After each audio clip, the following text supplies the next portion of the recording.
Come on, be real, please. Be real. You've got to be real. My friends, uncles, brothers, roommates, dogs, hairdressers, girlfriends said this code was real, and it makes Lara take off her god damn it lied to again. Tomb Raider 2, 12th best-selling PlayStation 1 game of all time, major PC release, the second outing of the now iconic Lara Croft. It's the one where you can lock the butler in the freezer. Most people remember this game fondly, but has it stood the test of time, or are we being blinded by nostalgia? To find out, I've gone back and replayed every level, found all the items and crashed all the vehicles. I even played the Golden Mask expansion pack, which never came to PlayStation, so most people don't even know it exists. So welcome, I'm Josh Strive Hayes, and I'll be critiquing the story, level design, sound design, movement, and combat of Tomb Raider 2. We'll look at what lessons they learned from the first game, the brand new mistakes they've made this time, what they've refined, what they've added or taken away, analyse every level, and then answer the simple question. Tomb Raider 2, was it actually any good? But first, this video is sponsored by a very special guest. Me. The good people over at U2's decided they needed something to put on their second monitor, so for a limited time only, I am available in plushy form. Featuring a little waistcoat and an embroidered mug with a D20 on it, I am 9 inches, which is also the height of this plushie. Available from March 22nd, I will only be on sale for 2 weeks and then I will be gone. So if you want me sat watching your second monitor with you, chilling with your pets, or just hanging with the crew, this is your only chance. Once you own me, I am yours to do with as you will. You can display me in the living room, or tuck me into your bed, or put me in a jar by the radiator. I cannot stop you, even though I wish I could. Go to u2s.com and find me there. Check the video description or pinned comment for a link. And remember, after 2 weeks, I will be gone. Jokes aside, being made into a limited run plushie is one of the most awesome and surreal things to ever happen to me, and this is all thanks to you watching the videos. So genuinely, thank you very much. Back to Tomb Raider. Quick warning, this video contains flashing images caused by gunfire in dark places and a small section with giant spiders. I'll warn you again when those things happen, but on a personal note, replaying Tomb Raider 2 was incredibly satisfying because it helped solve a reoccurring nightmare I had as a child for about 10 years. As usual, a massive thank you to all the supporters on Patreon and Twitch who keep the channel alive. More information on how you can support at the end. For now, let's begin. But specifically, which version of Tomb Raider 2 are we beginning with? Because the original version released on PlayStation 1 and Windows PC in November of 1997. Then a Mac version came in 1998, an iOS in 2014, and Android in 2015, and now we've got the Tomb Raider Remastered collection featuring Tomb Raider 1, 2, and 3, which makes the old games run exceptionally well on modern hardware. To avoid needing to emulate or trying to get a 26-year-old PC game running on modern hardware, I played the Remastered editions. And after finishing the game, I do think this is the easiest and most complete experience of the original games, but there are some small differences which I'll point out when we get to them. It's important to remember that Tomb Raider 2 released only 1 year after the first Tomb Raider. Developing an entire sequel in only a year is an incredible feat, and they did it by essentially making more of the same. Now, I've already covered Tomb Raider 1 in another video, and a lot of the mechanical critique, the square grid-based terrain system, the auto-weapon lock-on, the clunky combat, that's all still here.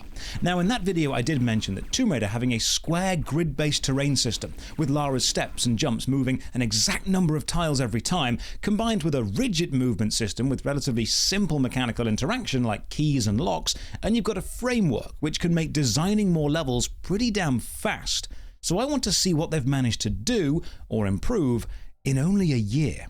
Now, I know many of you will be great fans of this game, or you'll be new to this channel and just think I'm nitpicking at tiny problems, so it's important I preface with this. While I do think Tomb Raider 2 is a strong game overall, it does have flaws, and critique of something you enjoy is essential to understanding both why you enjoy it and how to improve it. So strap in, because it's going to get pedantic. This video isn't a review of the remaster specifically, but the game as a whole, so let's start with the differences between the original PlayStation version and the remaster. Unlike 2007's Tomb Raider Anniversary, which is a remake of the first game with a new control system and QuickTime events and an adrenaline system, the 2024 remaster is literally just the first 3 original games with some optional quality of life updates. The biggest one is modern graphics mode. Because the engine and movement is the same, this is just an overall texture and lighting overhaul. And the cool thing is, you can actually switch between classic graphics and modern graphics on the fly while playing. I'll be doing this throughout the video as I just found it fun to do. However, there are some issues issues with both classic lighting being way too dark and modern lighting being way too light and washed out. You've also got some of the AI upscaled textures looking a bit questionable, which we'll see later, like this dragon with 3 noses. But the fire and lava graphics, they nailed those on the modern look. Well done. Classic graphics also runs in a locked 30 frames per second, and modern is capped at 60 on consoles with higher rates on PC. The graphics switching even applies to the main menus, the loading screens, and the in-game cutscenes, which is really cool, although the classic inventory in Tomb Raider 2 has this red flowing fabric behind it, which looks really nice, but the modern graphics is just black. Did they run out of time here? Mechanically, the remasters can also be switched to work with active action movement and not tank controls, but I'm an old school guy, so we'll be sticking to tank controls for that authentic feel. Modern graphics also add boss health bars, which I think takes away from the tension of the boss fights, never quite knowing if you're only one bullet away from victory, and risking it all, pinned against the wall, emptying your last few shotgun shells into whatever giant supernatural thing is trying to kill you. They also replaced the 2D player-facing sprites of collectibles with 3D renders, and you get this little exclamation mark pop up whenever you're near a thing you can interact with, like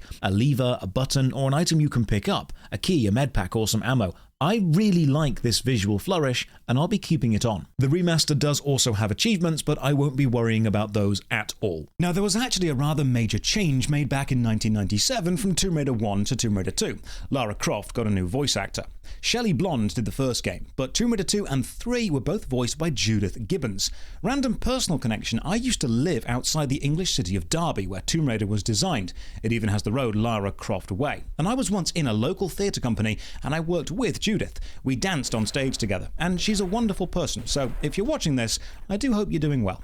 So let's start at the beginning with training back in Lara's iconic mansion home. Now this has changed quite a bit since Tomb Raider 1. Mechanically and aesthetically it's more extensive, but mechanically it's actually a far worse paced tutorial. In Tomb Raider 1 you start inside the library and Lara actually talks you through the game's controls, telling you to use the D-pad, how to jump, the directional jump. She apologizes for the crates in the main hall, which act as part of the tutorial for vaulting. And then the ballroom, turned into an assault course, takes you through all of her moves. It's a rather thorough tutorial with just the right amount of hand-holding. Tomb Raider 2, however, starts outside on a much more demanding assault course and just assumes you know all the buttons already. The audio prompts are extremely delayed and sometimes just don't happen, leaving you to figure out grabbing and climbing. It's a game which expects you to have either read the manual or finished Tomb Raider 1. I don't think Tomb Raider 2's design team considered it an onboarding point for new players, more a continuation of the player base from Tomb Raider 1. But the assault course does at least cover most of Lara's movements, except it does not cover moving blocks, which is a major part of the game's puzzles, tumbling, which turns you around, jumping off ladders while climbing, or jumping and tumbling in the air. It also doesn't cover guns. And this is a bit of an issue because combat is a much bigger part of Tomb Raider 2,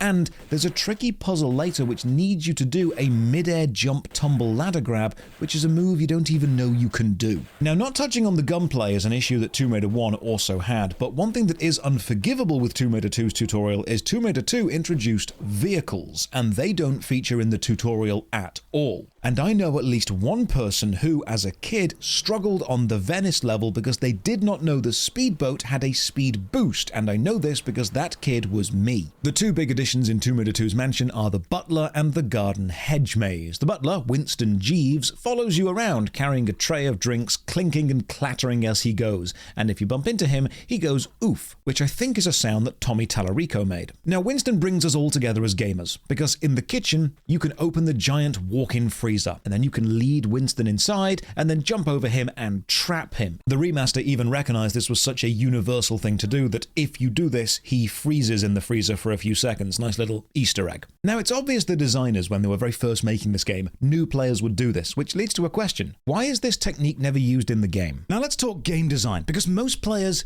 did this. They trapped the butler in the freezer, teaching most players, hey, you can lead stuff around and use switches and doors to trap things. But this never comes up in the actual game. You have an iconic moment, which all gamers remember, which you never used as a gameplay mechanic. This is such a massive missed opportunity to have a boss which slowly chases you around, which you could trap. Could have even been the bad guy's evil butler. Would have been beautiful symmetry to do that.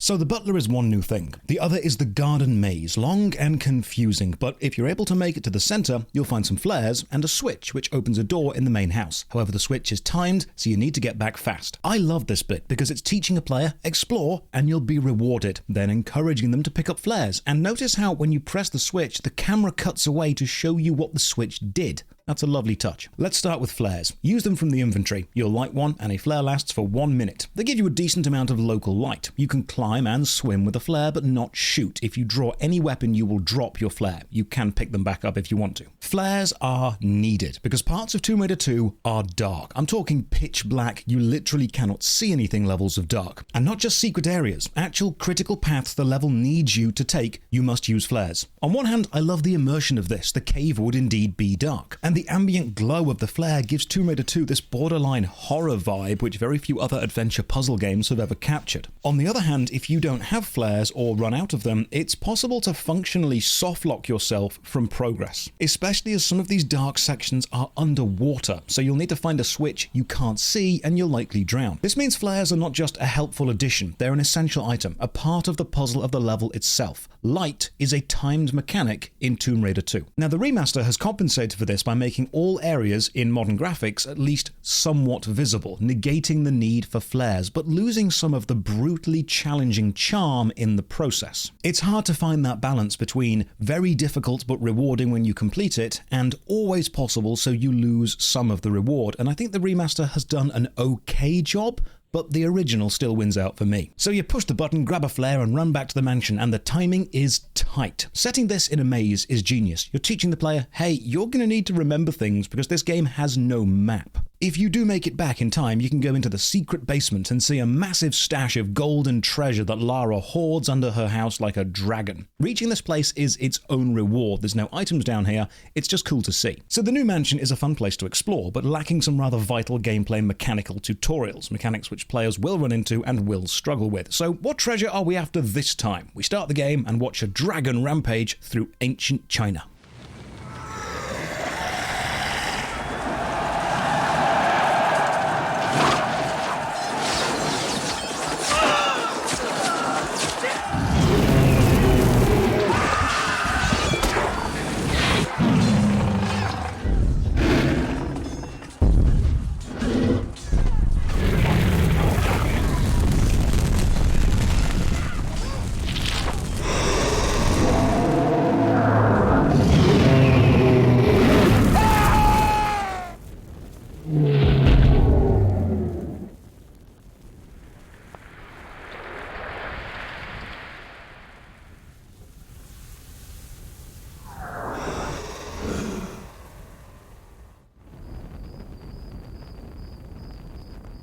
The problem with Tomb Raider 2's plot is not that it's bad, it's perfectly serviceable for what it is, but it's not really explained in the game very well, it's mostly in the manual.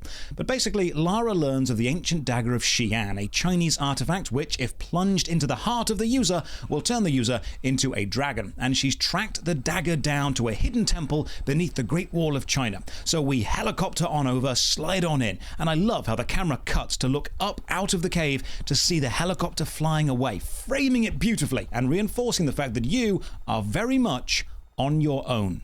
Level 1, the Great Wall, probably super memorable to most of you because it was featured as a playable level on PlayStation and PC demo discs. Man, I miss demo discs. As a kid, I spent hours on this level. I never had the full game, but I played the hell out of this level. I loved the jagged cliffside scenery, making full use of the square column terrain design. And the vertical puzzle design is thrown at you from the start. In fact, this is a brilliant opening area. Let's analyze why. You are on your own, and there's some water. Hop on in and a tiger spawns. Now, it won't spawn until you're in the water, and as long as you're in the water, you're safe. The tiger can't come in. Climbing back out the way you came gets you attacked by the tiger. Best to swim around, maybe find an underwater secret, and then find a new way out and shoot the tiger from safety. Your guns auto-lock on, the same as the last game, and you've actually taught the player already, explore. Events happen on triggers. Water can keep you safe from certain enemies. Moving forward into new zones and exploring is encouraged, and engaging in combat from a safe place is better than going toe-to-toe. That's a lot of densely packed good design. You know, I really hope they keep combat as part of the puzzle and don't just use combat encounters as a mandatory health kit check. Spoilers. Combat just becomes a health kit check. I do find it slightly strange the game doesn't tell you, but you actually start with the shotgun this time. Climb even higher to get out this cavern. Use most of Lara's moveset to make all the jumps, and already you could have died by tiger, drowning, or falling. 3 possible deaths on the first 5 minutes of the first level. Tomb Raider 2 is much longer and much harder than Tomb Raider 1. It's not quite the level of Tomb Raider 3, but it's a lot more unforgiving. Now, once you understand the language of Tomb Raider games about how the levels are designed or what the developers are trying to hint at or encourage you to do, it does get a lot easier. But much like Dark Souls, it's very easy to say that it is easy when you have finished it and know what to do. It is a difficult playing experience. There are more traps, more enemies, and more random instant death moments that you can only really avoid if you already know they're coming. Indeed, a few of the deaths in Tomb Raider 2 can feel straight up cheap, but that's balanced with the new save system. Back in Tomb Raider 1, the PC let you save anywhere, but the PlayStation only let you save at save crystals, which were one-time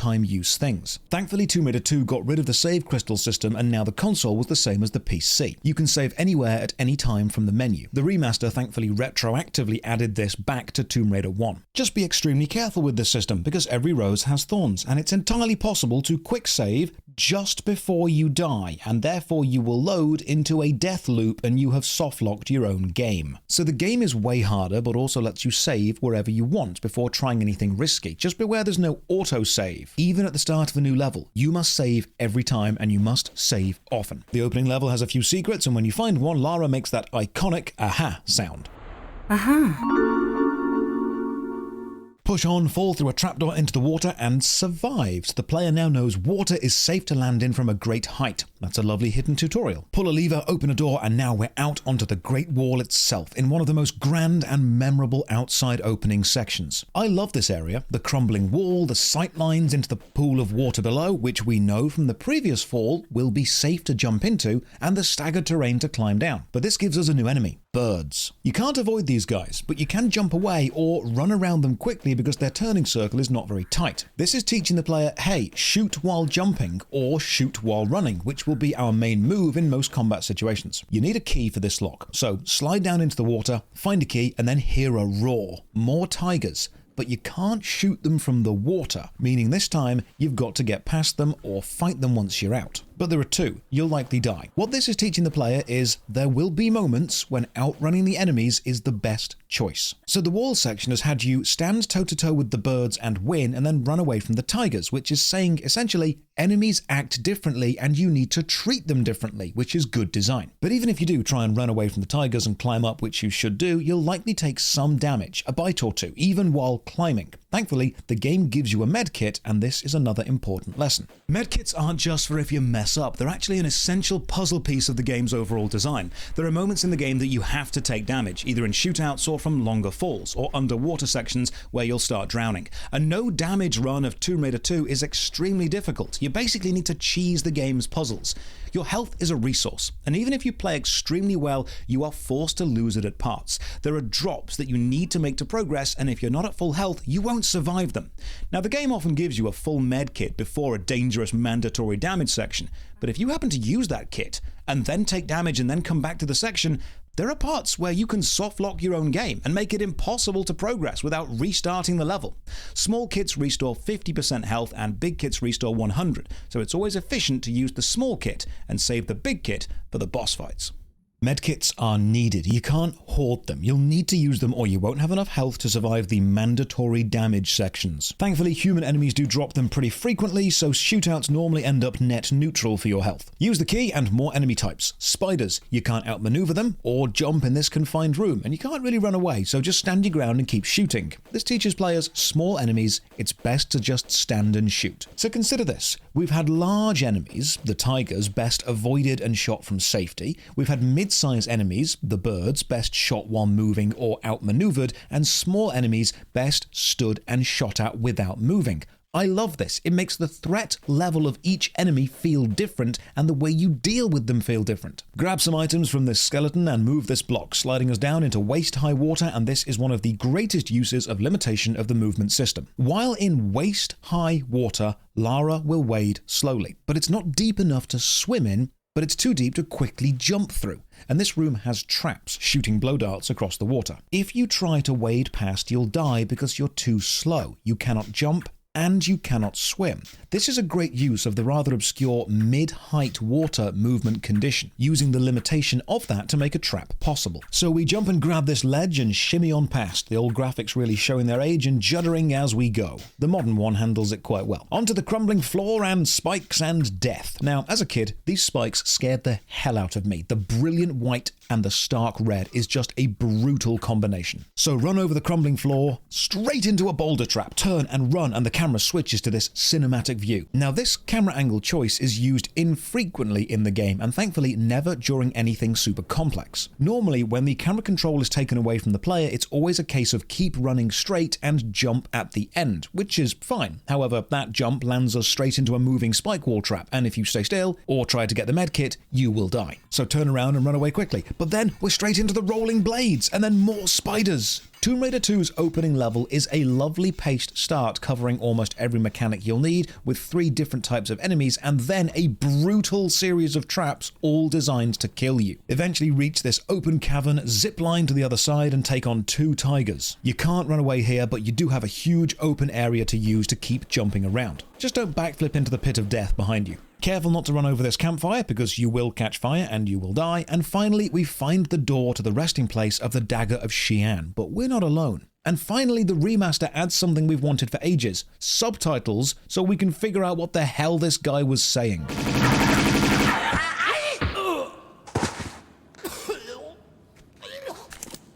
Pardon me, if that was just your way of trying the doors for me. With a Tommy gun on my keyring.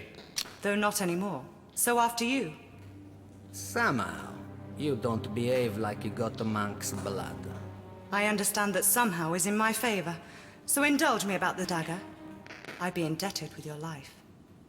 These doors are waiting for the right one. The right time to arrive. And then the dagger's blade will honor the hearts of those who believe.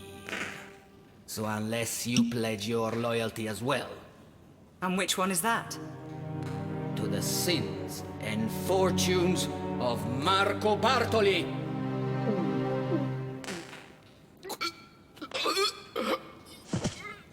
All my child life, I thought that guy was just talking Italian. So we're in the right place, the resting place of the dagger of Xian, but we need a golden key to get in. But we're not the only one after the dagger.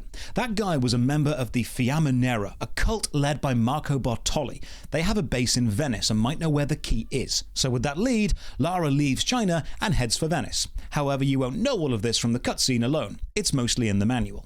Level 2, welcome to Venice. You're greeted by an attack dog running straight at you, and I'm thinking, wow, I hope combat remains a more nuanced and sparsely used feature which enhances puzzles and isn't just randomly thrown at a player every now and again to pad out the dull sections. Foreshadowing. I love the strong environmental design switch from almost every surface of the Great Wall being jagged and uneven to the flat, straight and perfect corners of Venice. But oh hey look, enemies, and they've got guns now. Remember I said I like the first level using the variations of size and speed of enemies to encourage you to engage with them in different ways? Well, that's all thrown out the window from now on. If the enemy has a gun, stand and shoot them. Then jump around if you like, but jumping doesn't really do too much to avoid damage, it just looks cool. Combat encounters are pretty much now just tank the damage and heal up after with the medkits they will hopefully drop. It's nowhere near as deep as the first level hinted it could be. I loved how the tigers were fast and powerful but blocked by water and ground, how the birds could go anywhere but could be jumped over, how the spiders were numerous but weak. All of that variety is forgotten with every human enemy in the game. A simple rule though seems to be,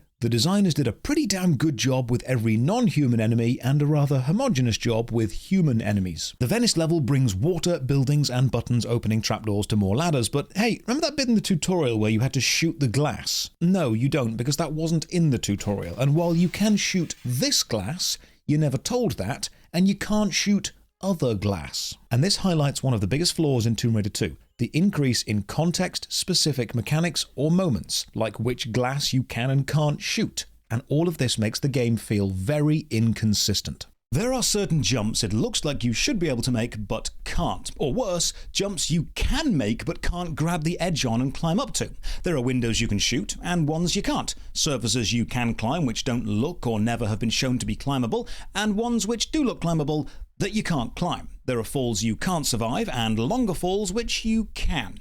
Part of designing a game is giving the player a toolkit of moves they can use to solve the puzzle of the game. And one of the important rules of design is that toolkit remains consistent. For example, Lara cannot open doors by interacting with the door. She must press a button which opens the door or interact with a lock which opens the door. This remains consistent. If this were to randomly change on one level and suddenly have a door which has no button but must be manually opened with no hint you need to do that, it would be bad design. Tomb Raider 3.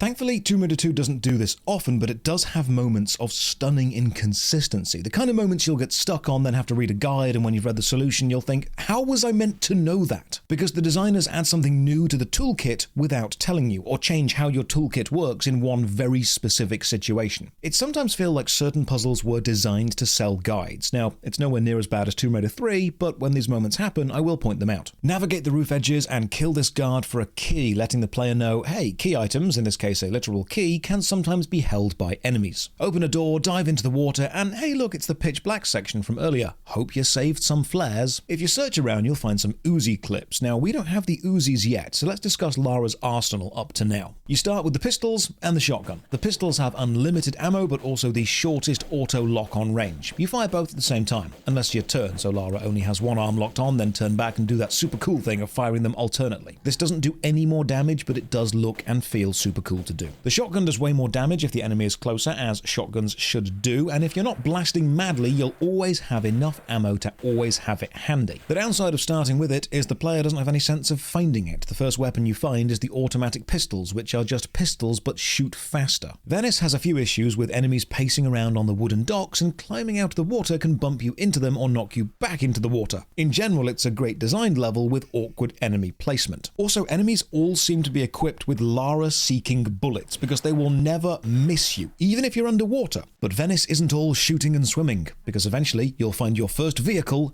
the speedboat. Tomb Raider 2 has vehicles, the speedboat and the snowmobile, and they both handle horribly and have some of the most awkward required sections. You press forward to go forward and then turn left and right. To disembark, you hold jump and push left or right. This information is only in the manual, there is no in-game tutorial, and this matters because both vehicles do a little speed boost when you press action, and this is absolutely essential to finishing the levels, because you need to boost the boat up the ramp to smash the glass or smash the gondolas blocking your way. The snowmobile also has some pretty tight jumps that we'll look at later, but nowhere in the game does it ever tell you this. Boating around the giant figure of eight which is Venice is fun, but be wary of the sea mines blocking the level's exit. You can swim past them fine, but don't send the boat because they'll explode. Die to this dog hidden around a corner, and that's basically a reminder to save all the time. In fact, by the time I finished the game, all 11 levels, I was on quick save 474. Find the boathouse key, and then the auto pistols on this enemy. Now, Venice is actually 2 segments of level joined by this sewer lock. You can raise the water levels to bring a speedboat from the first section into the second. This means you can have access to 2 boats, but why? Oh, hang on, I know. I can drive at speed, and I know that I can jump out. So can I drive at speed toward the mines and jump out? And yes, I can. Oh, fantastic. Mine's gone. Okay, finish the level. Here we go. Okay, the door's still locked. Right, now I'm stuck. So I spend ages on this level, exploring everywhere, backtracking, and this brings us to a rather annoying design choice. To progress this level, I need to open that door, but I can't find a button or switch, which is how every other door so far has been opened. There's no point running up to the door until it's open. So how do you open the door? Well, you just climb onto the dock of the door and it automatically opens. That's it. It's one of the 2 doors in the game which just opens when you are near it. This leads to a room of ladders, and all I've written here is combat equals bad, because combat is the weakest part of the game. The level design, puzzles, vertical design, water sections, Tomb Raider 2 nails almost all of those, but instead of combat being gently sprinkled chocolate dust on this cake of otherwise good choices, it is a mound of chocolate dust and often overpowers the other elements in the level. Oh, and don't crash the boat while boosting. It'll explode, and you'll die. Here's a nice little Easter egg I noticed while saving so much. The classic graphics have Lara's passport in the background, but you can't make out the details. The modern graphics, however, have the dates visible. And if you go frame by frame, there's a few frames of the whole thing visible. Lara's date of birth is given as the 14th of February 1968, which is not only accurate to the timeline, but also the remasters were released on the 14th of February, her birthday. You'll see the passport's date of issue is given as March 10th, 1997, and I assume that was when Tomb Raider 2 originally released, but I don't think that's right, because the game released in November 1997, not March. So this might have been the date work on Tomb Raider 2 officially began. If anyone worked on the game and could confirm or deny that, I'd really appreciate it. Find the final switch, open the gates, and drive on out of there into level 3, Bartoli's Hideout. Finishing a level gives you a final stat screen showing how long you took and how many of the 3 secrets you found, a silver, gold, and jade dragon statuette. Now, side note, it's actually possible to complete the Venice level without ever using a speedboat, and there's an achievement for doing so, but I did not get it. Be aware your items do carry between levels, so don't waste all your ammo early on. Some rats, some more gun dudes, and a big opulent room with our first taste of angry statues, swords swinging hazards. Now, some hazards make sense, like rats, or guys with guns. Even a sea mine could be somewhat justified. But then you've got hazards which border on the supernatural. And while Tomb Raider games do all have supernatural elements, there's usually a divide between what's human and what's not when you're in a real place or an unreal place. And these swinging swords are the first example of a hazard the developer added just because they wanted to. And now a move that again, you don't know you could do. Jump to a slide back to a hang. Shimmy along and pull up, but you're pulling up a slope, so you'll slide off unless you instantly jump to backflip to a ledge. Now, in Tomb Raider 1, I praised the framework of the movement system. It felt they'd not quite fully discovered all of its complexities. There was still some depth to mine. I'm glad to say in Tomb Raider 2, they have really pushed what is possible much further. It might be the best example of fully utilizing all the quirks and intricacies of the movement system. This, however, is one of the first mandatory damage jumps, this angle to a door opening, so I hope you've got some medkits. Run through the house into a hidden fireplace path, slide down and jump over some shin-height blade traps, and now your first pressure tile. Standing on this tile turns the fire off. So you've got to jump from tile to tile, but miss a jump and you'll fall into the water and have to start again, and it is timed. The water, however, does double as a safety feature. If you set yourself on fire, just fall into the water. But underneath the water is a pitch black maze to get back, which is a lovely stacking design of challenge and then punishment. So where'd you go in the main room? Well, you climb onto the chandeliers. Now here's one thing I did notice. In Tomb Raider 1, there weren't that many full-length jumps, as in leaps you had to line up, hop back, run, and then grab for. They kind of kept those jumps for the end half of the game and then a few on the final level, which made them feel mechanically impressive, like Lara was pushing her abilities, and in that way, the leap itself was impressive regardless of the context of the leap. In Tomb Raider 2, lots of the jumps in all the levels are max distance, which means the jump itself is no longer impressive because you're doing it so many times, but the context of the jump is. They had to focus on the scenery, the camera angles to impress the player. It's not quite style over substance because the substance is still there, but the style has been raised to match. Leaping from chandeliers in a mob-run Venice mansion is the first example of that. I'm always going on about vertical design in games as well, and Tomb Raider 2 has done a great job so far, from the floor to the rafters. For a puzzle in one room, this makes full use of the space. This is a densely packed level.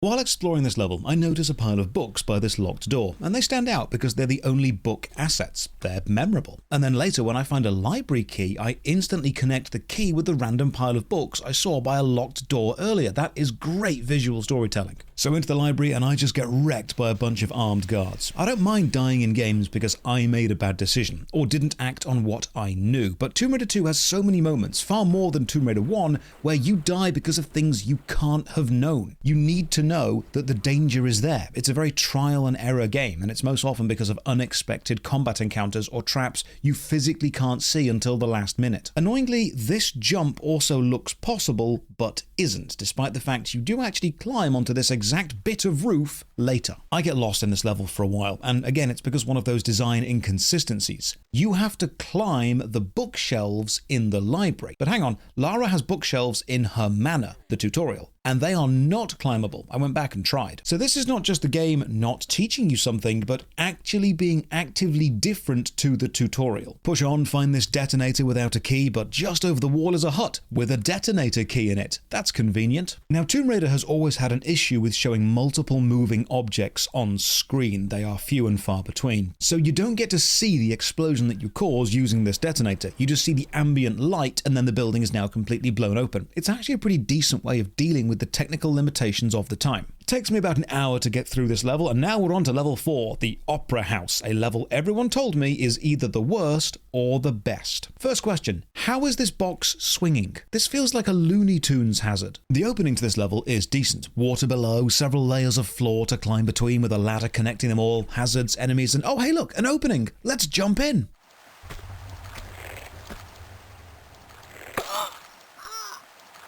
Glass shards kill you. Now the player knows that. But what happens when you navigate the level correctly and reach those glass shards again later? How do you walk past them? Well, nowhere in the game does it tell you this, but if you hold R1 and manually walk over the shards, slowly, you're totally safe. Now, while I think the modern graphics did a great job with the skybox, there's something deeply immersive about the endless black void of the original. The Opera House is run down and dilapidated, so a quick run over the rotting wooden planks of the roof, and we reach the glass dome roof. Watch out for the armed guards and the pit traps around the edge, also filled with broken glass. Then prepare to cry as you try to make one of the most challenging jumps, timing the ledge grab while avoiding the swinging box. I spent more time than I'd like to admit trying to make this jump, but this jump highlights another element of the square tile design that they've played around with. This jump is not directly straight, it's an off-angle jump to a grab. And this is because despite not being directly on, as long as the angle of a grab is shallow enough, Lara can grab edges she's not perfectly aligned with. The first Tomb Raider had 1, maybe 2 times this was needed, but Tomb Raider 2 uses this mechanical oddity all the time, the offset jump grab technique I'm going to call it. This is another example of finding the limits of the tile system and making those limits a mechanic. It feels like those illegal Lego techniques. Like, yeah, you can make the blocks fit together, but it feels like you're doing something unintended. And I think here you really start to feel the developers know that you as a player understand the systems by now. You also understand they can work in a way that they're maybe not supposed to, and they're going to use that to challenge you. And I like that.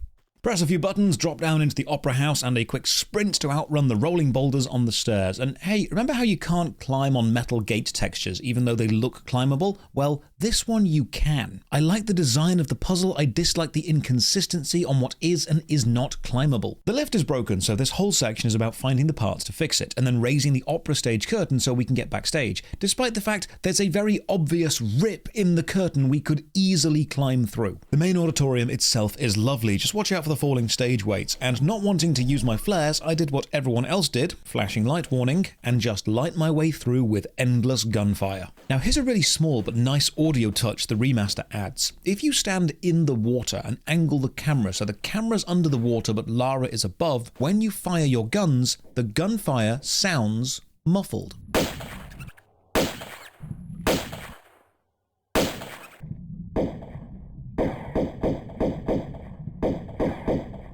Time to explore. Just watch out for those dangerous stage weights, and if you see them, lure them to drop early by jumping underneath them. Then we climb into the rafters and find some swinging bags. We press a button, open the stage trapdoor, slide down, and we've got the relay box. This means we can fix the lift. And, oh, okay, I missed the lift. But what's this? Missing the lift and jumping into the lift shaft is actually a secret and gets us the Uzis. Yeah, totally meant to miss it. You then need to manipulate the position of the lift and drop into the water below. Find some levers and open some more doors, which leads to the opera dressing room. I have to say, I quite like this level so far. It's not really a tomb, but it's well designed. I do, however, question this. As we sneak through the air duct system and carefully jump over and away from the spinning fan blades lest we get sliced up and die, why would you store an ornate key in the vents? We stack some boxes on top of each other in a nice pushing puzzle to climb back up and out, and okay, where do we go now? And this leads to another design issue. Levels in Tomb Raider 2 are often designed as a big loop, travelling from the start past all the important key items and normally returning to the start but with a key item to unlock a door you passed earlier. But if you miss a key item in the loop, like I did, your only way to reach it again is to do the loop again. It's quite hard to backtrack. So I repeat the whole level, find the curtain controls, raise it up, find the storage room behind that, and have our first encounter with a monk, a far tougher dude. You'll want something way stronger than your pistols for this guy, and from now on every shootout is just a test of how many med kits do you have. But hey, he drops a grenade launcher, so every cloud has a highly explosive silver lining. Finish the Opera House and find a moored seaplane owned by Bartoli, so of course, we sneak on board.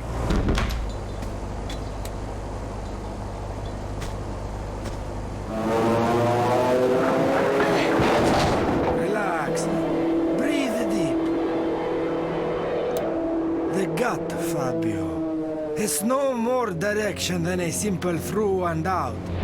Honest, perhaps, but not entirely fixed that rail yet.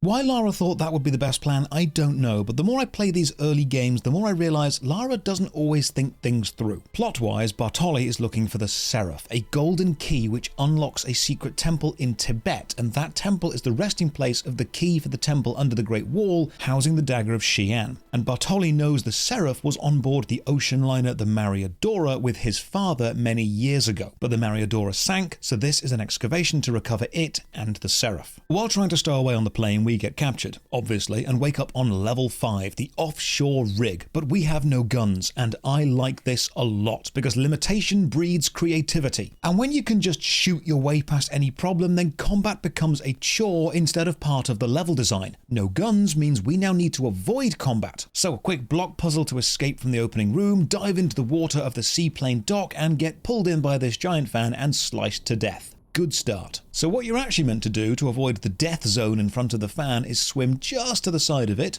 pull this lever, then swim around and through the underwater hatch that opens. We find another button which stops the docked plane's propeller, and now the stupidest jump in the entire game. You have to jump onto the docked plane, and you do this by clipping through the engine. This isn't a glitch, this is the actual critical path of the level, what the game expects you to do.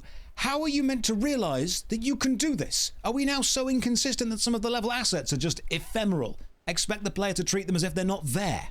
And then on the plane we find our guns. Gonna be honest, very disappointed.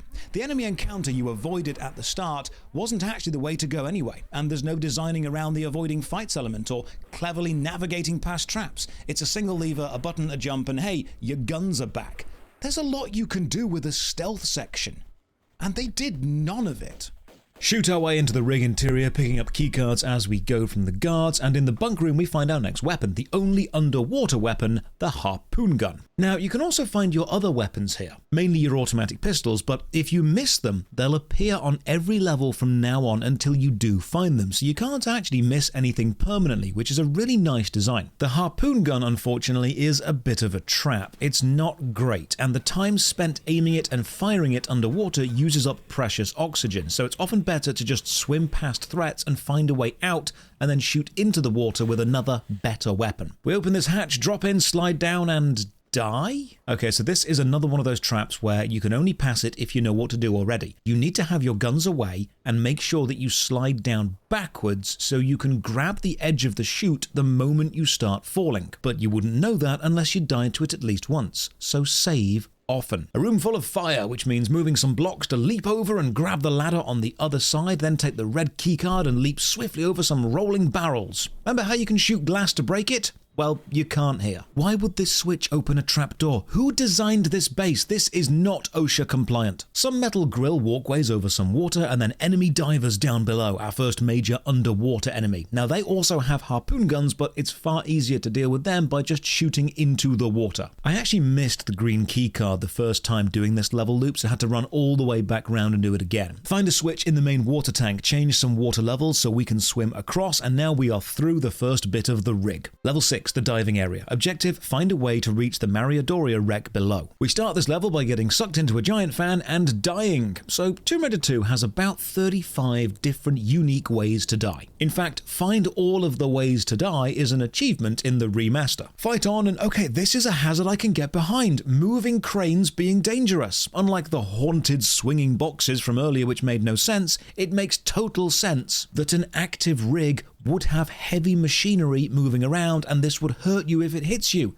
This makes hazards make sense. Unfortunately, this very realistic room connects to the giant vat of acid room, and this leads to one of the strangest uses of the extreme accuracy of the jumping system. When Lara jumps, her feet remain forward, but if you hold action to grab while jumping, Lara throws her arms forward, but her feet backwards. And that very small adjustment actually affects the hitbox of the landing zone. This doesn't come up too often, but it does mean that there are some jumps in the game that you can only make if you specifically do not hold action to grab while in the air. And on the final level, there's a jump you can only make if you use the special Swan Dive ability, which is never explained to you in the game. And now a historical moment. Everyone jokes on the ladder from Metal Gear Solid 3, but Tomb Raider 2 did it first by 7 years. The diving area ladder is the longest ladder in the Tomb Raider series, and in this level you have to climb it twice. Oh, the enemies also have flamethrowers now, so keep even more of a distance and shoot them quicker. Despite the difficulty increase, I do appreciate the mechanical change in giving enemies a different weapon type. My issue with the game so far is, yes, it's well made technically, but it doesn't really feel like tomb raiding. China was great, ancient and open with a good mix of design and enemies, and Venice and the Rig are well designed, but they're both modern places. They're not ancient secrets we're uncovering that I'd come to expect from Tomb Raider 1. In fact, of Tomb Raider 2's 18 levels, 10 of them take place in more modern areas, and the 8 which do happen in tombs or ancient hidden places, they are the best levels.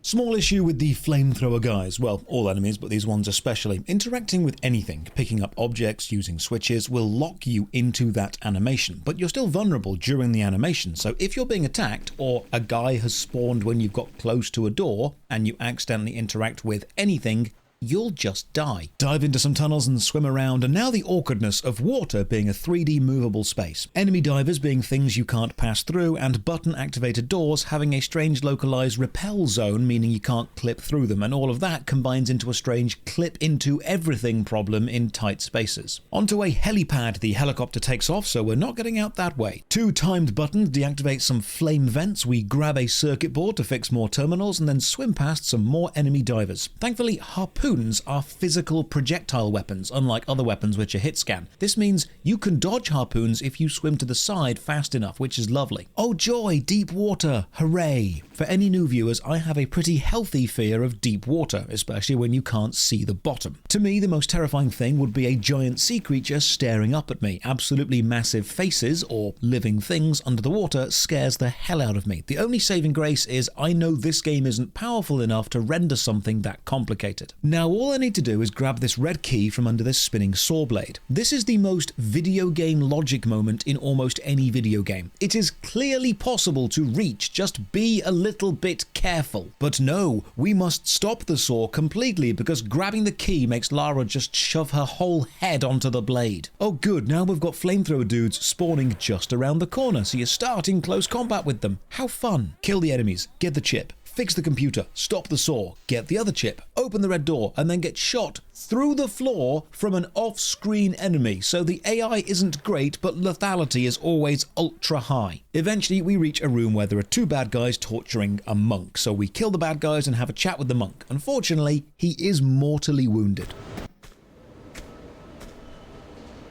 Oh, you are not one of them. But you are a monk. Brother Chen Barkhang.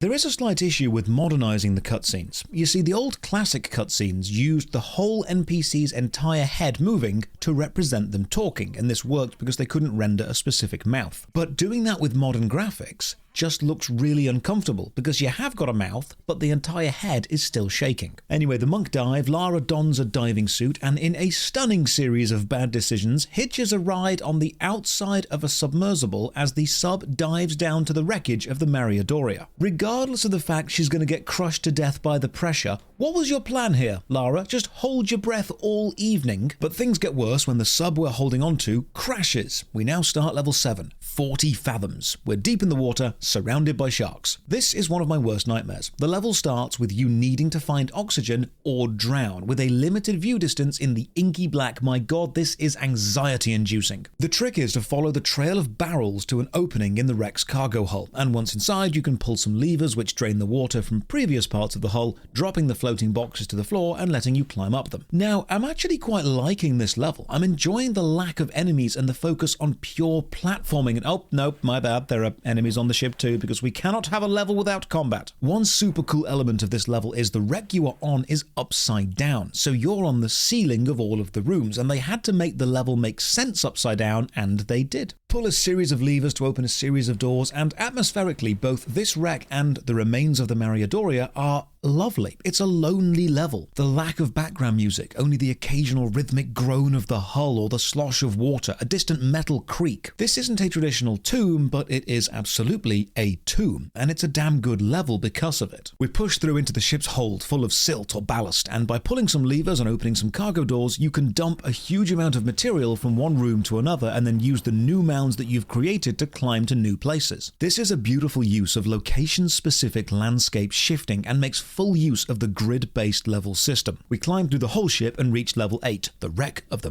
Doria. We start with a nice free medipack, which isn't actually a free gift, it's a mechanical need, because you need full health to survive this drop into the upside-down interior pool of the ship. The Doria was a luxury cruise liner, so we're basically exploring an old ship looking for the storage room with the golden seraph hidden away, which itself opens the temple which contains the key to open the temple of the dagger of Xian. I do like the detail focus because even the keyholes are upside down. That's a lovely touch. Find the grand ballroom, the beating heart of this level, where all routes either snake from or loop back to, and then a glass trapdoor with some more forced damage. There's a lot of combat in this level, and it can border on the slightly annoying, but the main purpose of this level is the engine room. You need to find 3 circuit boards to plug into these 3 panels, which will turn off the 3 jets of fire, meaning you can then push the block over where those jets were and climb up to the main deck, and finding the 3 circuits is a bit of a challenge. It's also kind of a shame you can't grab the upside down diving board. Could have been a fun achievement. The Grand Ballroom is one of the most open single rooms in the game, and I don't think you're meant to be able to shimmy around the edge like this, but I did, so the game can just deal with me doing that. There is a key under this movable block, which I like. It encourages you to move blocks, which later will result in you finding bonus items. Oh, this pit looks dangerous. Best save. Okay, time to jump, and I am the best Tomb Raider 2 player.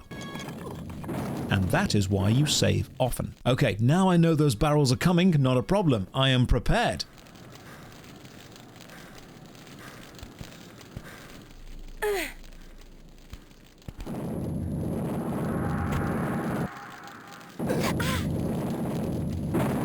And that's why you save even more often than you think you should. Ah, this boat is pregnant with another smaller boat. Now this trap I love. This is a great example of a designer really pushing what they can make their system do. You are caught between 2 sloped surfaces pointing toward a glass death pit, and you have to just keep jumping between them until the trapdoor flips down and you can stand safely on it. I like that. Explore the ship more and this enemy just phases right through a solid glass wall. I know this is meant to be a challenge, but that is unfair. By now I've found 2 circuit breakers, but cannot for the life of me find the third, so I turn to the one place all of us old gamers turned to. Old internet guides. Man, do I miss guides like these. Anyway, turns out I just missed a vent, and this guide is still the best guide. Thank you, Stella. Eventually, we reach the helm of the ship, and you can see outside, which is super cool, and hey, there's a key there, so I guess I'm going swimming. There's a lot of time switches here, and eventually we leap into the icy water, dodge 2 sharks, and grab the key. I love how varied the animal enemies feel. It really does drive home how dull the human combat is. We find the cabin key, journey back through the ship, move every block ever, and find another massive room. Remember, we're upside down, so the once grand glass ceiling is now a deadly shard pit with a death slope leading down to it. But what's this? In the shadows, we find the M16, the weapon with the longest range and the highest sustained damage output. All-round best weapon, apart from the fact that sometimes turning or walking while shooting just stops firing. And firing while jumping is also a bit temperamental. When it works, when you're standing still, the M16 is better than the Uzis, but it doesn't work all the time, so the Uzis are much more consistent for locking on and shooting. Hey, remember how I hate underwater bits because unknown sea creatures can just pop out at you? Well, here's the unedited footage of me playing this bit for the review. I see you there, eel. You sneaky little chap. Yeah, okay, I'll take some damage. That's fine. Oh god, there's another one in the shadows. Oh. Eels in the darkness. Great design. I hate it. On to mission 9, living quarters. And this level isn't bad. It's just an extension of the previous. It's more ship. It doesn't do too much with the ship interior. The previous level didn't do better. There are some new traps, meaning new deaths. And I like the room where you jump along the giant pistons from the engine, flip a switch, and then jump back along them the other way. But now they're at different heights, letting you reach a new room. That's lovely there and back again design. We flood some more rooms, swim outside some more, and flip some more switches, embedded in an exterior rock, which for some reason opens the door inside the ship. There's a bit where you raise a platform to grab and shimmy along, and of course the height of luxury, 8 king-size beds all lined up next to each other. In the open, because we know exactly the type of parties these ultra-rich people want to throw. Into the second theatre of the game, flip the curtain switch, which is hidden behind the box seats for some reason, and as a theatre kid I have all kinds of problems with this. But we head backstage, and the lighting on the glass trap is gorgeous. All in all, it's a passable level which I think should either be cut or folded into the previous level and made slightly shorter. And that gets us on to level 10, the deck. One of the best environments with one of the most frustrating critical paths needed to actually finish. We're in a giant underwater cave. The sunk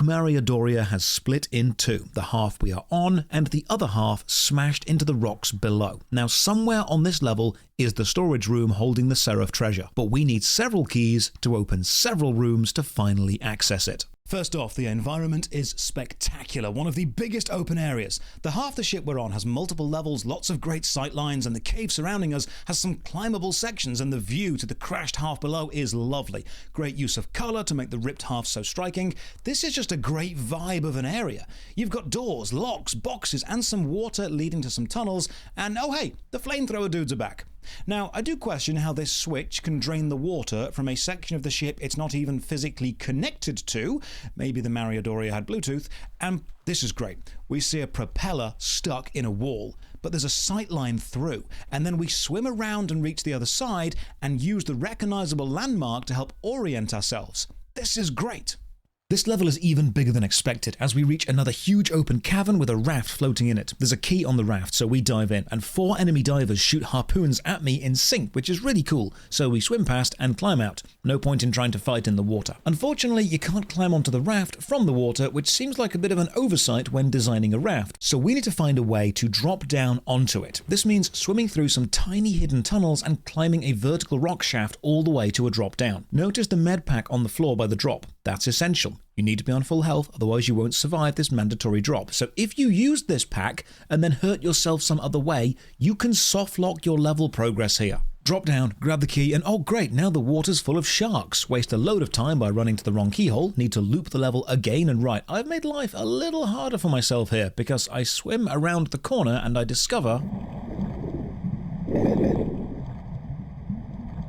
It seems the 3 sharks have all got stuck in the small tunnel that I need to swim through to progress the level. It's a good thing I've been saving all of my harpoon ammo. Honestly, I think the game would be better if more of the enemies were animals, natural or supernatural. Just not human. The variety in animal-based enemies and the threats they present and the way you deal with them is just so much more fun, and we've not even seen the Yetis, Ancient Guardians or flying jade statues yet. They added more combat to Tomb Raider 2 because people complained there wasn't enough in Tomb Raider 1, but instead of adding more unique, interesting and varied combat, they've just added way too much of the generic stuff. A long trek around the cave edge, and this is another one of those jumps that you need to be specifically not trying to grab because you can't grab it and you need the landing hitbox to be exact. The cave loops all the way back to the original start of the level, except now we're a floor higher on the broken ship. So we unlock the cabin, run over some very obvious trapped broken floor tiles, grab a storage key, and finally head all the way back down and unlock the storage room, which somehow is merged into the cave wall. Inside, we find the Golden Seraph. This is the treasure needed to unlock the Tibetan temple, which houses the golden key, which unlocks the temple which houses the dagger of Xian. I hope you're keeping up. So the first temple we need is in Tibet. Lara somehow makes it all the way back to the rig, steals a plane, and sets off. However, on the flight there, the plane runs into some trouble.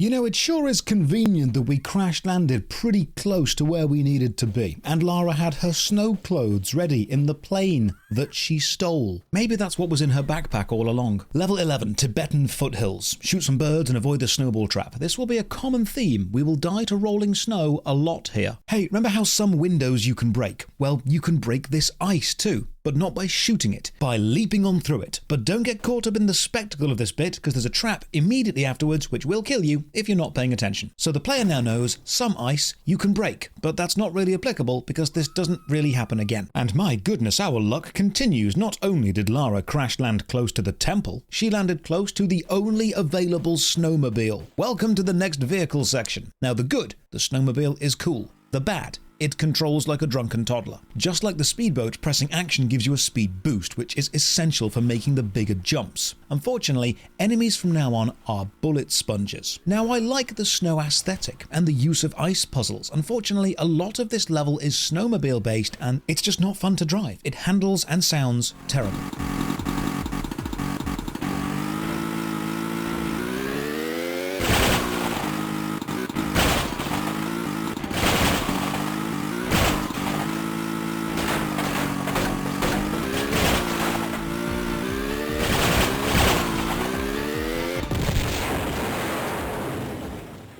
Also, if you crash while boosting, you'll blow up and die. Now, one cool touch is you can run over enemies. So we explore around the snow trying to find the temple, and what I have noticed is most levels have ambient background sounds, but this one has a techno remix of the main theme for some reason.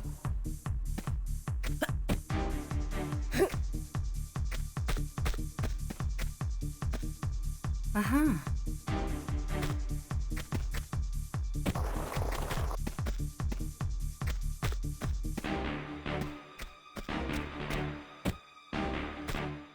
So you need to drive the snowmobile around this little assault course and then make this final jump through some blocks. Oh, that's cool. The blocks are actually blocking the exit. I bet I can smash the snowmobile through them like I broke that ice earlier. So I give it a go and no, you can't do that. You'll die. So instead, you have to climb up and manually move them, only to be attacked by snow leopards. So I tactically backflip into this pit and die. I die a lot on this level. Now, when you're driving in a relatively straight line, running dudes over, the snowmobile bits can be quite fun. Unfortunately, there are way too many bits that you're expected to masterfully maneuver around hazards at high speed. And snowballs can still kill you even while you're on the snowmobile. I like this bit. You open a gate and get to loop back to the earlier part of the level, but instead of gaining a new route, you gain knowledge, which changes your understanding of an old route. This is a new angle that you can see from, and from here you can see the wall is climbable. You can descend it. I love this. It's rewarding a player with knowledge of the puzzle, despite the fact you actually passed this completely obliviously earlier.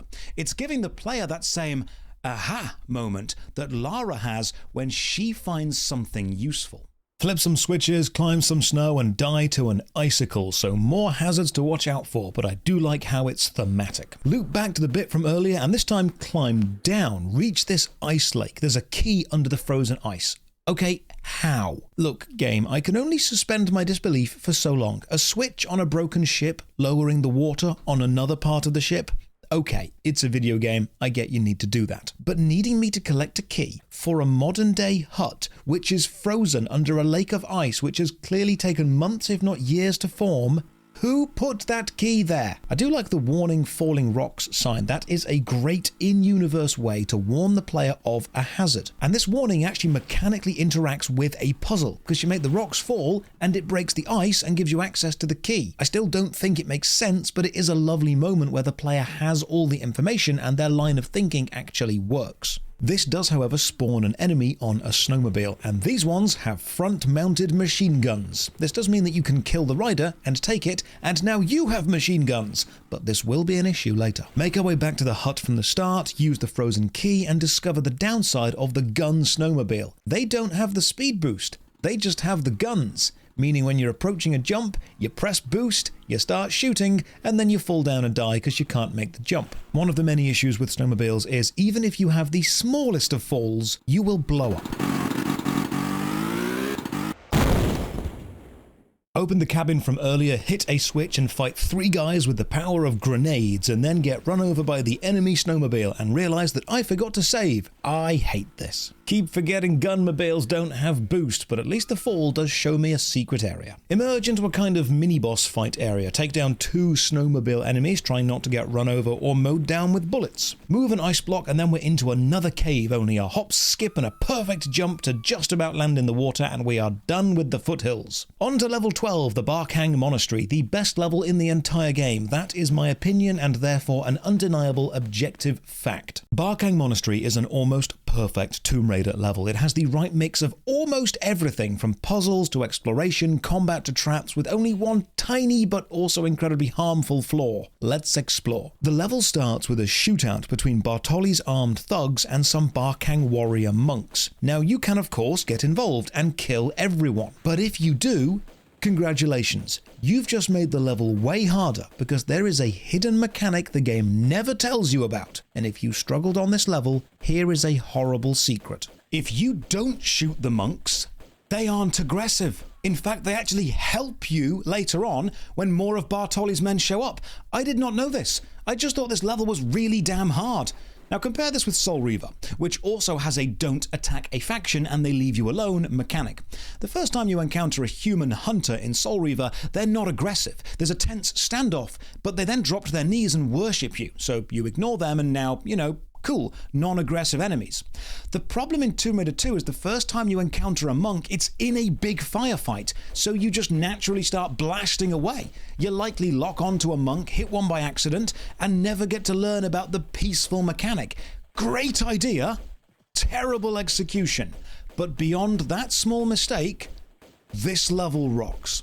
The main door to the temple is closed, so we climb up and around and sneak in via the window. You've got lovely ambience, great environmental blending between jagged cliffs and the flat interior, spinning blade traps which are visible from a distance so they don't feel cheap, and inside in the center a huge golden statue room with 4 corridors leading out of this room, each acting as a wing of the level, leading to an item needed in this room. So you start here, explore out, and then return here. Use a key item, explore more, do that 4 times. The statue isn't just visual either. It's part of the environment and you'll climb over it later, which blends things together both aesthetically and mechanically. Key items are placed in obvious places which are somewhat challenging to reach, and you've got a few boulder traps which are always in long, obvious corridors. Doesn't mean I don't die to them, just means they make sense in the layout of this level. And that's one thing this level does better than anything else. It makes sense. For example, there's a dangerous water trap which drags you under, but it also physically fits because the current is caused by the waterfall coming into the room and the vent system on the bottom of the water pool recycling the swimming pool water. So that's how you make a trap make sense.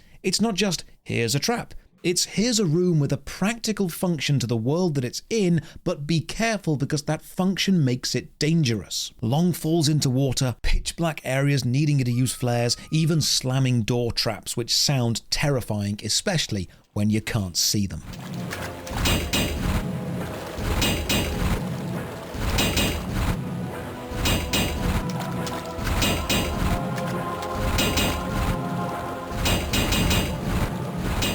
That's a gorgeous use of lighting and sound to create ambience. Leap over these unlit burners to find a prayer wheel, and picking it up lights them all, creating a jumping puzzle to get back. And then back in the main hall we are ambushed, but they've balanced combat better on this level. There are more shootouts, but also more sightlines, chances to hide, and if you didn't stupidly kill the monks like I did, enough monks to back you up to not drain your medkits. You've got a load of small side rooms filled with treasure and some ankle slicer traps you'll need to jump over. However, have a look at this. The giant statue. Now the old graphics make it look fleshy and gooey. I always thought this was a part of the horror angle of Tomb Raider. Like this golden statue is the dead, rotting carcass of some worshipped god, coated in gold and then a temple built around it, which is pretty goddamn metal and would fit the theme. But the modern graphics show us actually it's just a red and gold cloth draped over a really big golden statue. This is also the first time we see those obvious AI textures start to really contort and mess up a bit. The longer you look look at it, the worse it gets. That prayer wheel we found in the other room, that goes here, and we need 4 more to open the temple door. Unfortunately, I've angered the monks by shooting them and quick saved since then, so avoid fighting them in melee because you will die. I adore this optional box puzzle. Fully rewards curiosity while working on 2 vertical levels to move boxes over each other, and then this bit. You run up a corridor, gun dudes spawn behind you, and there are far too many to fight, so you're encouraged to leap forward out the window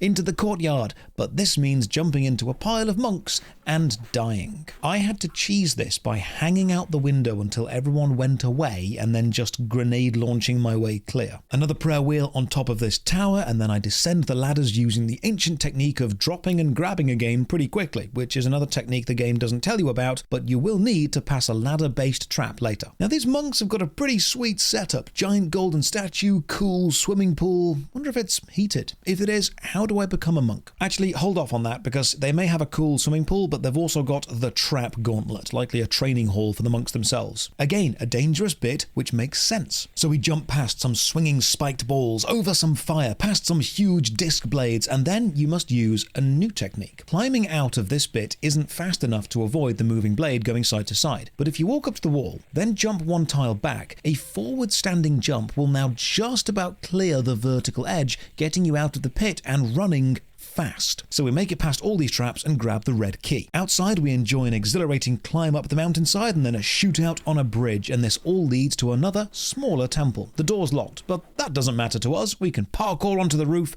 drop down through a hole and grab the next prayer wheel. We use the strong room key to open the strong room to get the rooftop key to get to the rooftop. This is just a sequence of keys leading to more keys, and we carefully leap over this flame line and then another big shootout on the roof, and I am trying to save grenades for bosses, but they are really coming in clutch here. On the roof you find 2 gemstones, unique keys for the 2 square gem holes hidden around, and I like how instead of just having more normal looking keys, they've added some variety. It makes visually identifying which keyhole you need to use these in easier. So we shift this massive star door out the way and find another prayer wheel. Back at the main statue, we use a gem, open the statue up and drop down inside, and now one of my favourite bits of the game.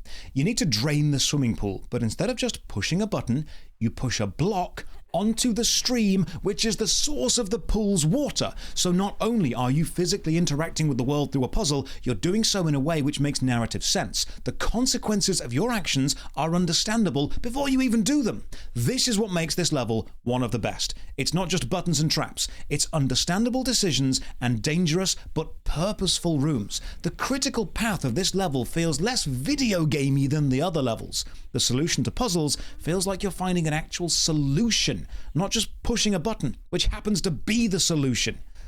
I love this level.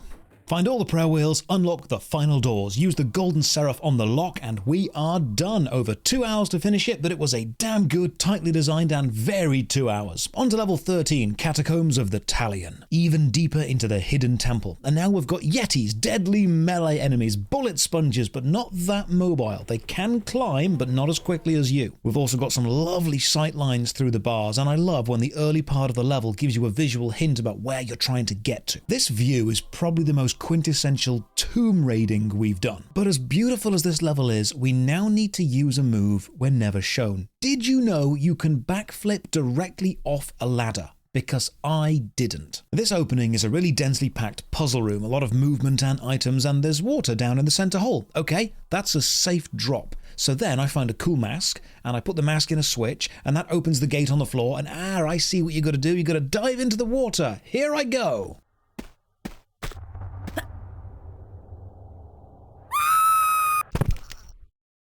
Right, so the mask not only opens the door, but also lowers the water. Now I know that. Save often. The Ice Palace, that's where we're trying to get to, I think. And between us and it are 4 tigers and some angry snowballs. The classic lighting here is doing a lot of work with the ambience, by the way. Very vibrant. Deeper in, and okay, this is what I like, when you can see what needs to happen, but need to work out how to make it happen. We have ice. We have a giant flaming bowl of either hot coals or lava. Both will work. I need to get that to tip somehow to melt the ice. Okay, game, we're on the same page. Dive into some dark water. Thankfully, I've got 50 flares left because I'm just not using them. And then I find another golden mask and another moment of extreme fear. A dark room with enemies. And you can hear them. but not see them. Now this is genuinely unnerving. Flashing light warning for my panicked gunfire.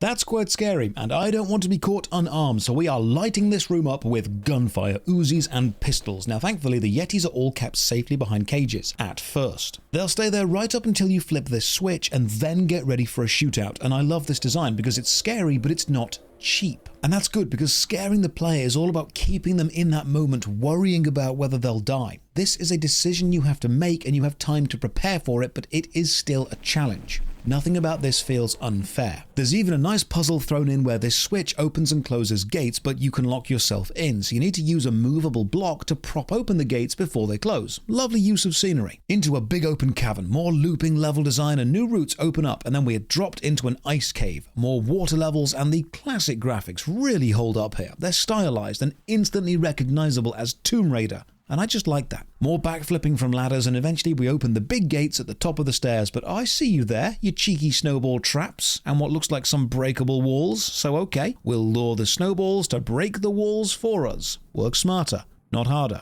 Also save often, because we could have died. And now an interesting puzzle design. Pressure buttons are back. Standing on this square opens that door, but standing on this square opens a door in the next room that you can't see yet. But it's a very tight timing window, and there's a ledge to climb and spikes to jump. So you need to open the first door, run over the second switch, jump up through the first door, no time to scramble, and then turn and jump over the spikes in one movement. The only way you can make this timing-wise is by learning the technique you learned in the Barkhang Monastery. That is jumping up the ledge at the right moment to negate the need to scramble up. Lovely design. Takes me a few tries, but then I finally make it, and I fall into a pit and die. It is multiple traps. Save so often. Into level 14, the Ice Palace, the final Tibet level. We start with another strange level-specific mechanic. Shoot the bell to open the door. And I do like how this is introduced and paced though. The only way to leave the opening room is to shoot the bell. You're not told this, but it's a very small room with nothing else to do, so eventually the player is going to try this. And now they know you can shoot the bells. But that's not the only new mechanic in this level. How about some bounce pads? Just be careful not to bounce too high because you'll take damage on the landing and likely die. So hey, now let's combine them. We've got bounce pads, bounce on them, and shoot a bell. Stacking mechanics, that is how you do it. How about jumping to double slides to more bells? You know what, this is a lovely built section. Find more masks and now a switch, which opens a door. But notice how there's no cutaway camera angle. This means whatever we opened is very nearby and should be obvious. Normally you can see it when you just turn around. Now I'm not a fan of the lack of camera cutaway consistency, but I do appreciate how when they don't do a cutaway, it's still giving you a level of information insofar as the door is nearby. Hey, that's pretty cool. You can see the previous level, but now you're inside the temple. Visual progression. But does that mean that you can jump out the window and land in the previous level's environment? It does. But don't do this, because you've now soft-locked your progress. You can indeed jump out the window, but the door that you need to get back in is locked. So if you do this, you do need to restart the level. Cross the bridge and yeah, finally tip the lava bowl onto the ice. I knew it was going to happen and I'm glad it did. So we dive on in and find the gong hammer, more angry fish and then some yetis, and I discover a unique death animation if the yetis kill you.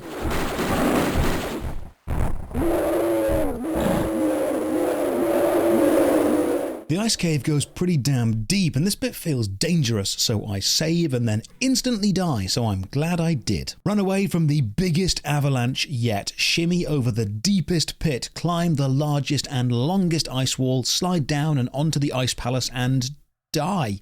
I cannot overstate how often you need to save. Reach the temple, ring the giant gong, shatter some ice and head on inside, finding the golden key that we need for the door back at the very first level. But taking this treasure awakens Daddy Yeti, a boss fight. Do we dodge around the arena or use the environment? Maybe we tip another big bowl of lava onto him. There's so much stuff you could do in an ice palace, but no, what you actually do is stand on a pillar and just shoot it. And then he dies, and then you can return to China. Hooray.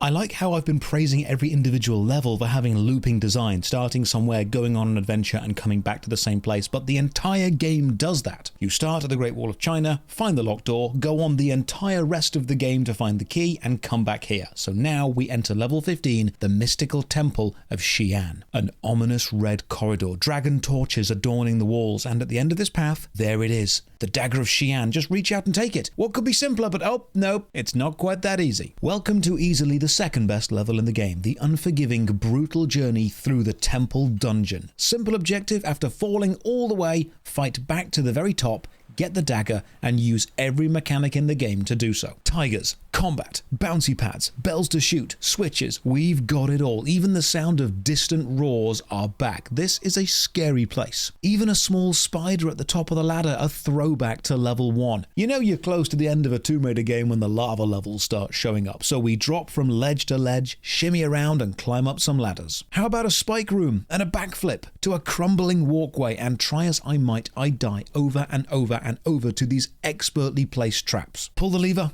drop into the water. What could possibly go wrong here? Of course, I'll drop slightly wrong, hit a ledge, and die. Deeper in the temple, we find the terracotta army and more sword-dropping trap statues all around the edge. And now the game's only quad slide jump section from ledge to ledge, and then drop into a wall-sliding spike trap. So we grab the switches and run, but also there's some boulders. Games, I have bested your traps. Okay, I have bested most of your traps. This level definitely cements the original Tomb Raider trilogy as a horror series. It's dark and it's damn scary. Loop back around to the terracotta army room and fantastic swinging spiked baskets over some lava. And then a double button timed trap section, and then a cinematic boulder chase down a walkway into an opulent dragon statue room, and a leap to the statue itself. This level is quintessential Tomb Raider. Climbing this gets us the Dragon Seal, and a switch in the corner moves some of the previous platforms around in the lava, giving us a new route back. Just beware of bounce pads, because if you don't jump on them just right, you will launch yourself into the lava. Avoid a double boulder trap while carefully jumping up this sloped wall, and okay, wow, the graphical upscaling has made the face on this block even creepier. There's no wonder I had nightmares as a kid after just seeing this game. We loop back to the start, a well-established level design trick by now, use the Dragon Seal to open an earlier lock, and now the first case of a ceiling crusher room. It's spiked, it's moving down on you, it's gonna kill you, so flip a switch and get out of there fast. But which switch? Because the room is designed to look like a load of switches. That is a devious use of visuals to add to the complexity of a puzzle. I love it. An interesting touch here is while we do see a few instances of walls and platforms moving or doors swinging open, we never see water levels actively rising or lowering. Water can be changed with switches like we're doing here, but we never see it go up or down live in the game. And Lara is never in the water while this happens. This was probably a limitation of the engine. It was the same in Tomb Raider 1. If I do play more Tomb Raider games, I'm going to be interested to see which is the first instance of active changing water levels that we get to see. Now this is one hell of an underwater section, and it includes pulling a switch which activates a current which whisks you all the way back along the tunnel, almost drowning. I make it by spamming health kits. And then there's a spiked wall. It's still currently, but I have no doubt it will be moving soon. We grab this golden key and then loop all the way back to the start, but unfortunately we're now locked underwater in the dark with angry fish. So flares, panic, and eventually reach a new cavern. My god, this level is huge. Anyone not great with spiders might want to skip the next 3 or 4 minutes of the video. We descend deeper into the temple and find a very dark cave filled with large webs and very large spiders. They're pretty fast, they're pretty tough, but the worst part is they take up a lot of in-game space and can easily push you off ledges. We were not prepared for the day the giant spiders teamed up with gravity. It's a shame you can't blow up the giant egg sac in the final cave room. So we fight through the spiderwebs, find another key and another tunnel loop, and we're back at the start again. This temple is exceptionally well paced. It's really raising the bar from what I expect from Tomb Raider 3. The spider section's over now, so you guys can come back. They've even stacked bounce pads together so you bounce 4 times, reaching the top of this huge slope. And I love the visual storytelling of a skeleton dead next to a trap, both a warning and a completely acceptable bit of set dressing. Press a button, open a door, and I know where that door was. It was behind me. Hey, look, I think I can see a shortcut.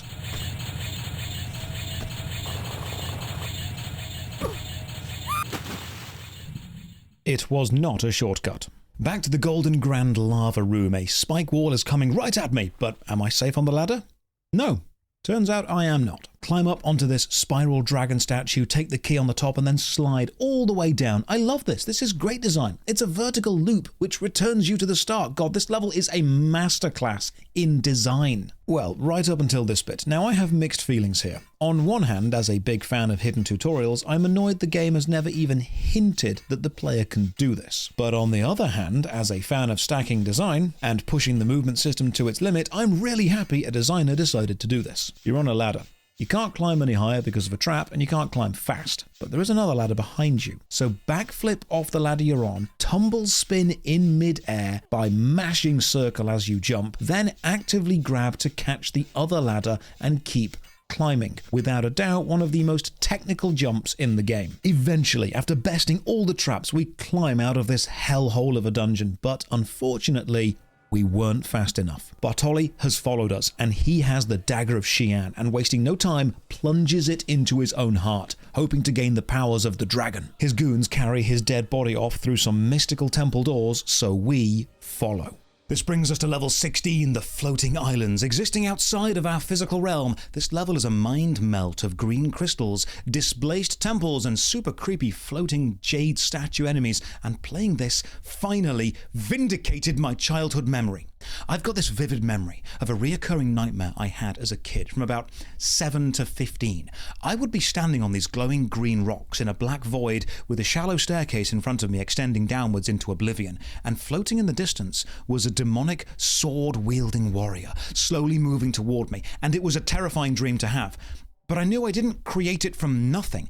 I knew it from somewhere, but I could never remember where. And now I finally realize I was at a friend's house watching my mate play Tomb Raider 2, and it creeped me out so much that I stopped watching. Finally, I can put that personal mystery to rest.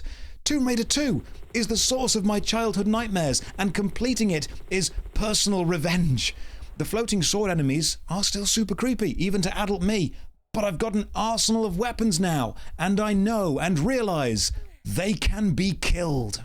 So the level itself is a magical floating realm of emerald gemstones, flora and fauna, writhing metal and lava. You can glance behind you to see the doors that you emerged from the temple before, but it's still a rather jarring transition from there to here. This level really cranks the supernatural elements up to 11. Now, you've seen supernatural stuff in Tomb Raider before, but now you're actually in that realm. This level is divided into two very distinct bits, the outside and the inside, and you start outside. Hop around, climb some crystals, pull some switches, and make it over to this little floating pagoda. You'll find a mystical plaque, which is basically a key, and spawn some jade sentries to attack you. Now, interestingly, there's an old bug with the jade sentries on PC. You can't hurt these statues until they come to life, but if you shoot the harpoon gun into them repeatedly, because the harpoon is a physical object and not a hit scan weapon, you can effectively stack up damage to happen when they finally activate, and if you do this too much, the game will crash. This part, however, is actually quite tricky because I got lost here for a while. I tried everything, jumped on the roof, tried to make this jump to an emerald ledge. I was just totally stuck until I finally caught a glimpse below the cliff. You need to drop down and pull the switch inside the hollow island itself. Grab both plaques and open the dragon gates. Notice how the AI upscaling has given the dragon face 3 noses. This whole area is surreal, but hey, someone built a zipline. I guess even in the mythical realm, ziplining is still fun. Just make sure you drop off early onto the lower bridge or you'll hit this wall and die. Nice use of the limitations of the zipline. Flip a switch, blast some lead into 2 more jade statues and escape onto a second zipline. Unfortunately, I'm a tad too slow, but cool touch, I discovered the spear guys also have a unique kill animation where they impale you. Here's an interesting graphical touch in the modern remaster. They use a parallax depth effect to give a flat surface texture, effectively 2 textures, and pseudo depth between them by having them displaced at different angles. Basically, it means the ladder handholds look like they're coming out of the wall, but they aren't, which is really clever. We opened the door from earlier and zipline all the way into the dragon fort, and now we are inside. And I've got to say, they've done a great job on the modern fire and lava graphics, but the classic still looks imposing. So this room is a cacophony of traps, blade shooters, lava rivers, falls, spikes, water and neck height circling blades, along with the trick from the very first level where you can't move quickly through waist height water. This whole room is one big trap. It also features, annoyingly, the only use of the swan dive mechanic in the whole game. And if you don't know how to swan dive, you won't be able to make this jump. You need to push this block to climb up to a ledge to pull a switch.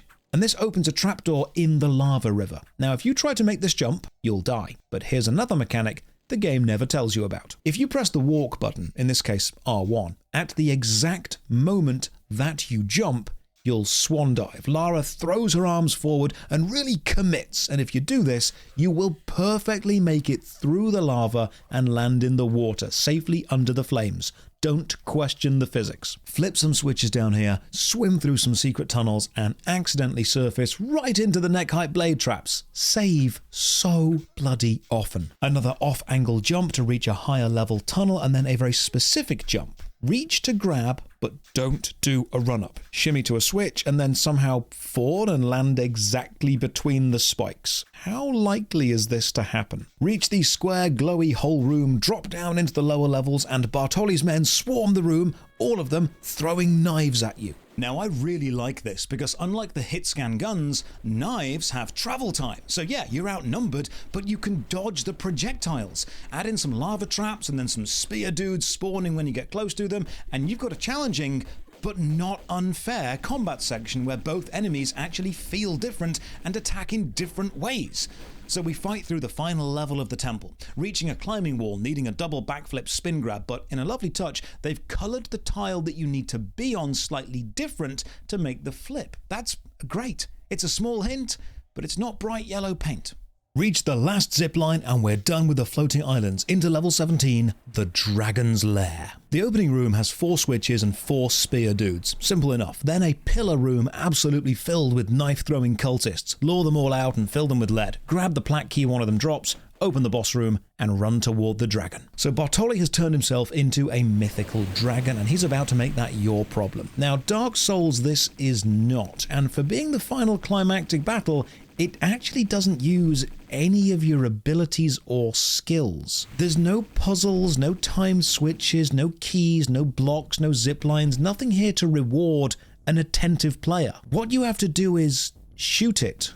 A lot. It's a real shame that they have this excellent puzzle game and they've made the final climactic encounter the worst mechanic, combat. If you do get set on fire though, you can dive into the water holes that are around the arena. This underwater area also has a load of Uzi ammo, so shoot the dragon a lot. And when it falls over, run to its stomach and pull the dagger out. Just be aware, there are a lot of hitbox detection issues with this bit, so it can take a while to actually register the button press of trying to pull the dagger out. But once you've got the dagger, the dragon melts away, the temple begins to crumble, and we run out before we are crushed. Very similar to the ending of Tomb Raider 1, but we're not quite done yet.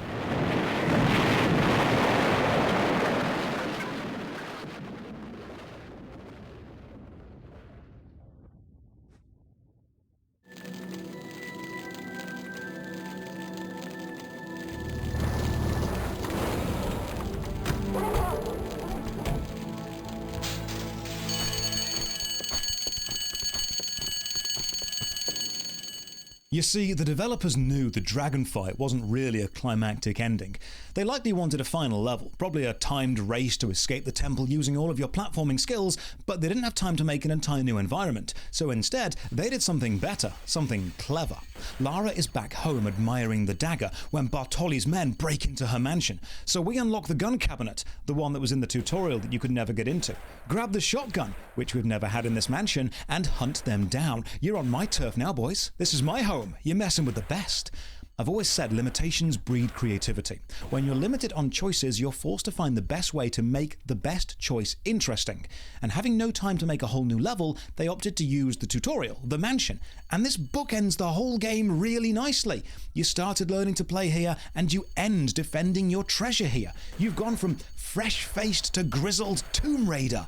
The final level is a real cathartic victory lap of the game, and it does what the rest of the game does.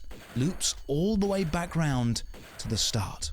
So clear the house, take down Bartoli's men, and then just as we're about to see Lara take off her robe, we get that iconic ending line.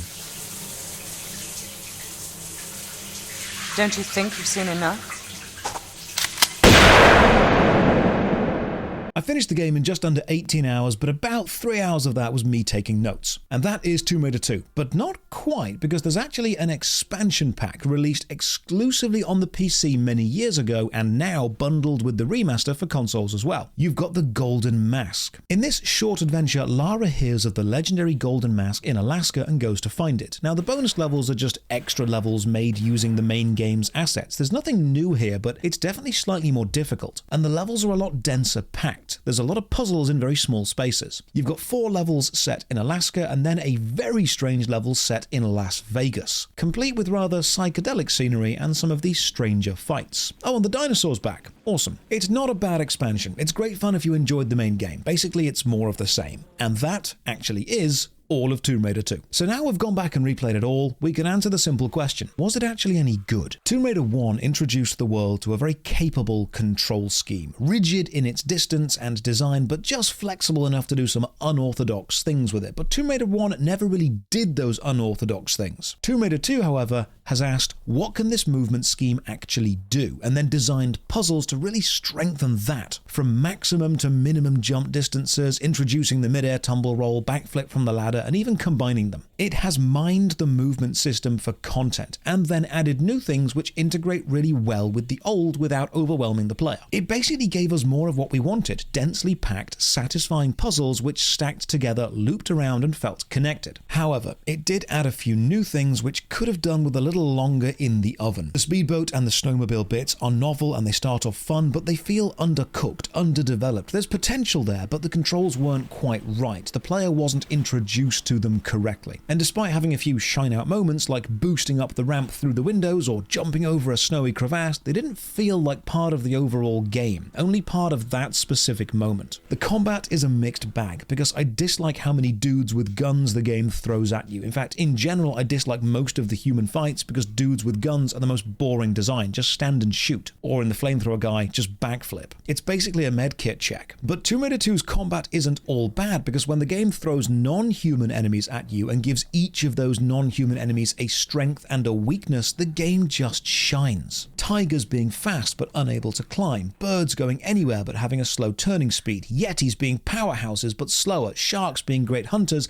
but you can shoot them from out of the water. Making each enemy feel different was great. It made them feel like part of the puzzle of the level, not just the mandatory combat bit. As for the overall difficulty of the game, they definitely wanted to kill the player more. The save anywhere ability isn't just a nice addition, it's kind of essential. The game is longer and tougher than the first. Overall, it's definitely a technical upgrade, but I feel that over half the game being set in modern day locations, or just Lara shooting bad guys, can dilute the focused tomb raiding appeal of the first. So overall, it is a solid sequel to a fantastic franchise. Some bad, but much more good. Definitely aged far better than expected.